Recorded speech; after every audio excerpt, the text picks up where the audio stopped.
आप सब लोगों को नमस्कार। दिल्ली हमारे देश की राजधानी है और राजधानी में हमारा जो ट्रांसपोर्ट सेक्टर है, हमारी कोशिश है कि वो वर्ल्ड क्लास होना चाहिए। दुनिया के जो सबसे विकसित देश हैं, हमारे देश का ट्रांसपोर्ट सेक्टर, हमारे देश की राजधानी का ट्रांसपोर्ट सेक्टर उसके कंपेरेबल होना चाहिए। दिल्ली में ट्रैफिक बहुत ज़्यादा है। उसका एक बड़ा कारण है कि दिल्ली की सड़कों के ऊपर कार और स्कूटर बहुत हैं, प्राइवेट व्हीकल्स बहुत ज़्यादा हैं। अगर हमें कार और स्कूटर पे ट्रैवल करने वाले लोगों को पब्लिक ट्रांसपोर्ट पे लेके जाना है तो हमें पब्लिक ट्रांसपोर्ट को कंफर्टेबल, सेफ और टाइम के अकॉर्डिंग चले, ये हमें सुनिश्चित करना होगा। सबसे बड़ा रेवोल्यूशन दिल्ली के ट्रांसपोर्ट सेक्टर में तब आया था जब दिल्ली में मेट्रो शुरू हुई थी। बहुत सारे ऐसे लोग जो मिडिल क्लास के लोग हैं, इवन अपर मिडिल क्लास के भी लोग हैं, उन लोगों ने अपनी अपनी गाड़ियां छोड़ के और मेट्रो से जाना शुरू किया। इससे दिल्ली की सड़कों पे काफ़ी व्हीकल्स की कमी आई थी।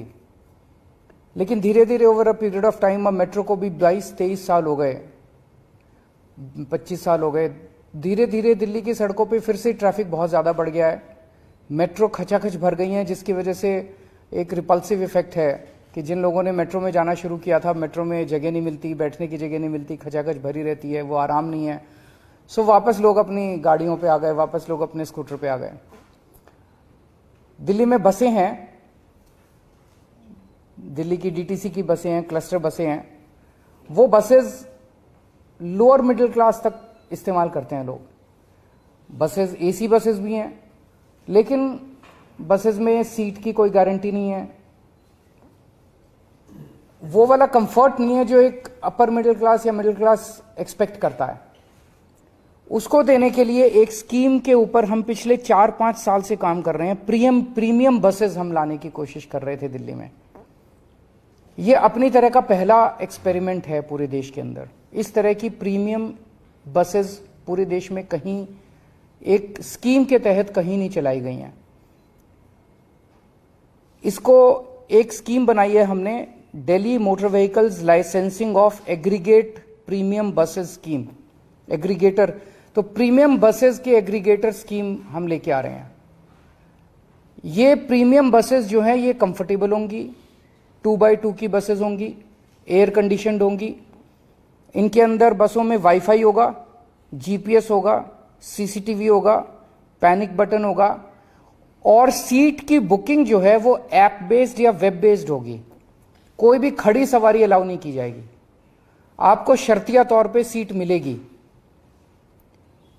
इस किस्म की स्कीम पहली बार लाई जा रही है और इसमें हमारा मकसद पूरा का पूरा ये है, ये टारगेट किया जा रहा है मिडिल क्लास और अपर मिडिल क्लास को, जिनकी पेइंग कैपेसिटी है, जो अपने कंफर्ट के लिए पे कर सकते हैं, रोज अपनी कार लेके जाते हैं, कार का पेट्रोल खर्च करते हैं।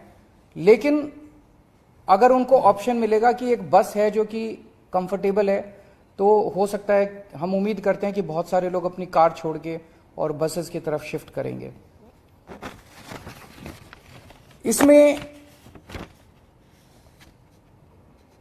3 साल से पुराना व्हीकल अलाउ नहीं किया जाएगा। जो बसेस लेके आएंगे वो 3 साल से पुरानी नहीं होनी चाहिए, सीएनजी होंगी। लेकिन 1 जनवरी 2024 के बाद की जो भी बस खरीदी जाएगी वो इलेक्ट्रिक व्हीकल होनी जरूरी है। इसमें जितनी बसें होंगी, बस की इसमें लाइसेंस दिया जाएगा एक एग्रीगेटर को और वो लाइसेंस फीस उसको देनी होगी। लेकिन जो इलेक्ट्रिक बसेस लेके आएगा उसकी कोई लाइसेंस फीस नहीं होगी। This is just to encourage that more and more people should come with electric buses. कोई भी बस जो है उसमें कम से कम 12 सीटें होनी चाहिए, 2x2 की कम से कम 12 हों, उससे ज्यादा कितनी भी हो सकती हैं।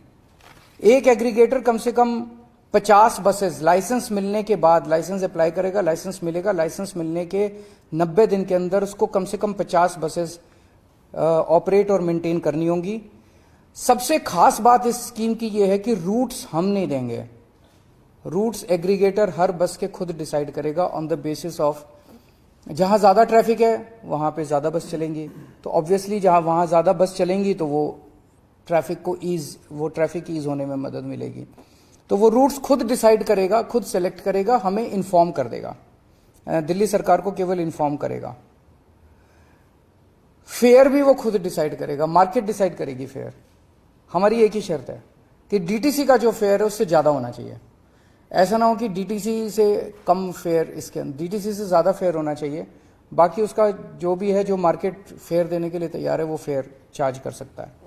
जैसे मैंने कहा, केवल मोबाइल से या वेब बेस्ड बुकिंग होगी, ऐप बेस्ड या वेब बेस्ड बुकिंग होगी, सीट्स आपको शर्तियां मिलेगी और सारी पेमेंट्स डिजिटली करनी होंगी। ये सारी बसेस, इनका एक लोगो और एक यूनिफॉर्म कलर कोड वगैरह हम कर रहे हैं, और बस के अंदर एग्रीगेटर जो है वो अपना एडवर्टाइज कर सकता है और उस एडवर्टाइजमेंट से बस के अंदर वो रेवेन्यू कलेक्ट कर सकता है। इस स्कीम को आज हम एलजी साहब के पास भेज रहे हैं। जैसा आप लोग जानते हैं, दिल्ली की जो एडमिनिस्ट्रेटिव व्यवस्था है, एलजी साहब को ये तय करना है कि वो इस स्कीम को राष्ट्रपति को रेफर करेंगे या दिल्ली सरकार को आगे बढ़ने की इजाजत देंगे। दिल्ली सरकार ने अपनी स्कीम फाइनल कर दी है, अब ये राष्ट्रपति इनके पास जाएगी, एलजी साहब के पास। एलजी साहब या तो इसको राष्ट्रपति को, अगर असहमत है तो राष्ट्रपति को रेफर करेंगे, पर मुझे उम्मीद है कि पब्लिक वेलफेयर की स्कीम है वो क्यों करेंगे। दूसरा, एलजी साहब से आने के बाद इस स्कीम को हम पब्लिक फीडबैक के लिए हम इसको 1 महीने के लिए वेबसाइट पे डालेंगे, ताकि जनता जो भी फीडबैक देना चाहे जनता फीडबैक दे, और जनता के फीडबैक के आधार पे अगर कुछ माइनर चेंजेस इसके अंदर करने हुए तो चेंजेस करके इसको जल्द से जल्द लागू किया जाएगा। मैं समझता हूं कि ये दिल्ली ने पूरे देश के ट्रांसपोर्ट सेक्टर के लिए एक मील का पत्थर साबित होगा। अगर कोई क्वेश्चंस आपके हैं तो। ये उससे अलग है। मोहल्ला बसेस तो हम ही चला रहे हैं, सरकार चला रही है, ये सारा का सारा प्राइवेट है। हमने तो एक स्कीम बना दी, अब स्कीम में जो भी आएगा वो चलाएगा इसको। महिलाओं के लिए अलग से नहीं है, तो मतलब मार्केट ड्रिवन है। एक खबर आज आपने ट्वीट भी करी कि जो बेल मिली है तो लोगों को लिकर स्कैम में, उसको लेकर आप किस तरीके से उसको देखते हैं, और खासकर क्योंकि बीजेपी अभी भी निशाना साध रही है आप लोगों पर, लिकर स्कैम है। देखिए, हम शुरू से कह रहे थे कि दिल्ली के अंदर कोई भी किसी तरह का कोई शराब घोटाला नहीं हुआ। आम आदमी पार्टी एक कट्टर ईमानदार पार्टी है। पूरे देश को आम आदमी पार्टी पे और उसके नेतृत्व की ईमानदारी के ऊपर कट्टर भरोसा है। उसको, छवि को खराब करने के लिए ये पूरा का पूरा षड्यंत्र रचा गया, जिसका नाम इन्होंने दिया दिल्ली शराब घोटाला। इसमें क्या आरोप लगाया इन्होंने आरोप लगाया कि कोई साउथ लॉबी है, उस साउथ लॉबी ने आम आदमी पार्टी के लोगों को 100 करोड़ रुपए की रिश्वत दी। ये एक आरोप बीजेपी वालों ने लगाया। सीबीआई और ईडी ने भी कोर्ट में कहा है और उन्होंने माना है कि 100 करोड़ में से 70 करोड़ का उनके पास कोई सबूत नहीं है। वो खुद कह रहे हैं कि 70 करोड़ का उनके पास कोई सबूत नहीं है। 30 करोड़ रुपए इन लोगों का कहना है, कोई राजेश जैन है कि राजेश जोशी, कोई राजेश जोशी 30 करोड़ रुपए साउथ से लेके दिल्ली लेके आया और दिल्ली में उसने आम आदमी पार्टी के नेतृत्व को ये 30 करोड़ रुपए दिए। ये सीबीआई और ईडी ने आरोप लगाया। ये बस इनके पास यही सबूत है कि किसी ने, गवाह ने गवाही दी है कि राजेश जोशी 30 करोड़ रुपए। अब 6 मई को जो कोर्ट का ऑर्डर आया, उस कोर्ट के ऑर्डर में लिखा है कि राजेश जोशी एक भी पैसा लाने का कोई सबूत नहीं है, कि राजेश जोशी कोई एक भी पैसा साउथ लॉबी से लेके दिल्ली में लेके आया। 30 करोड़ तो दूर की बात है। तो जब राजेश जोशी एक भी पैसा लेके नहीं आया, साउथ वालों ने पैसा दिया नहीं, आम आदमी पार्टी के नेतृत्व को पैसा मिला नहीं, तो सारा का सारा केस तो खत्म हो गया। इसका केस क्या बचा? ना रिश्वत ली गई, ना रिश्वत दी गई। कोर्ट के उसमें साफ साफ राजेश जोशी को जो बेल मिली है वो इसी आधार पे मिली है कि राजेश जोशी साउथ वालों से कोई पैसा लेके आया, इस बात का कोई सबूत नहीं है। तो सब खत्म हो गया। दूसरा आरोप इन्होंने ये लगाया कि 100 करोड़ रुपया जो ये रिश्वत ली गई, ये गोवा के चुनाव में खर्च की गई। गोवा में आम आदमी पार्टी ने जितने लोगों से काम कराया, पर्चे छपवाए, होर्डिंग लगवाए, जो भी जितने वेंडर्स थे हमारे, सारे वेंडर्स पे रेड मार ली इन्होंने, सीबीआईडी ने पिछले 6 महीने में सबको गिरफ्तार कर लिया। सारी जांच वांच गोवा के चुनाव की करने के बाद अब ईडी और ये इस नतीजे पे पहुंचे हैं कि कुछ 19-20 लाख रुपए आम आदमी पार्टी ने कैश में खर्च किए। ये तो बहुत बड़ा हमारे लिए ईमानदारी का सर्टिफिकेट है। सीबीआई और ईडी का कहना है कि पूरे गोवा चुनाव में आम आदमी पार्टी ने केवल 19 लाख या 20 लाख के करीब रुपए कैश में खर्च किए, बाकी सारे चेक में खर्च किए। 100 करोड़ तो बहुत दूर की बात। तो ऐसी कौन सी पार्टी है इस देश के अंदर जो केवल 19 लाख रुपए एक स्टेट के चुनाव में कैश में खर्च करती है? तो सीबीआई और ईडी ने तो सबसे बड़ा सर्टिफिकेट दे दिया आम आदमी पार्टी को कि केवल 19 लाख रुपए, उसका भी अकाउंट वगैरह मांगेंगे तो दे देंगे, 19 लाख रुपए केवल कैश में खर्च किए, वहां भी कुछ नहीं। ना रिश्वत आई, ना रिश्वत खर्च हुई, ना रिश्वत ली गई, ना रिश्वत दी गई। तो बेसिकली एक कहानी बनाई गई।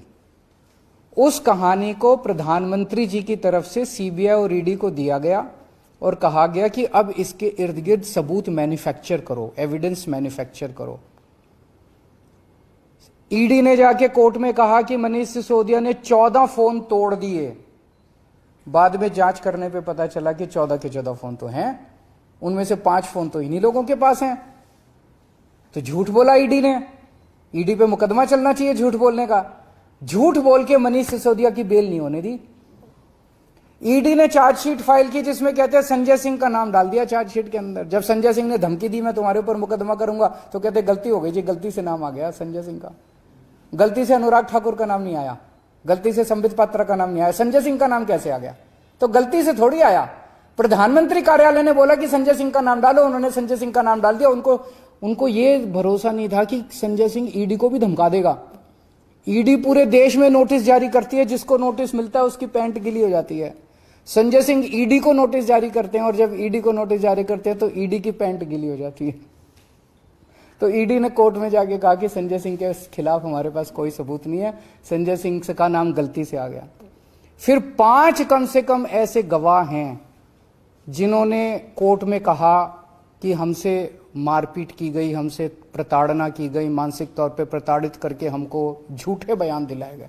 वो अपने बयान से पलट गए। एक आदमी का तो इतना मारा कि उसका कान का पर्दा फट गया। ये जांच हो रही है, ये चल क्या रहा है? अब ये कोर्ट के आदेश के बाद तो साफ हो गया, ना किसी ने रिश्वत ली, ना किसी ने रिश्वत दी, ना कोई पैसा आया, ना कोई पैसा खर्च हुआ। तो कौन सा शराब घोटाला? पूरा का पूरा राजनीतिक षड्यंत्र है, केवल अरविंद केजरीवाल और आम आदमी पार्टी को बदनाम करने के लिए।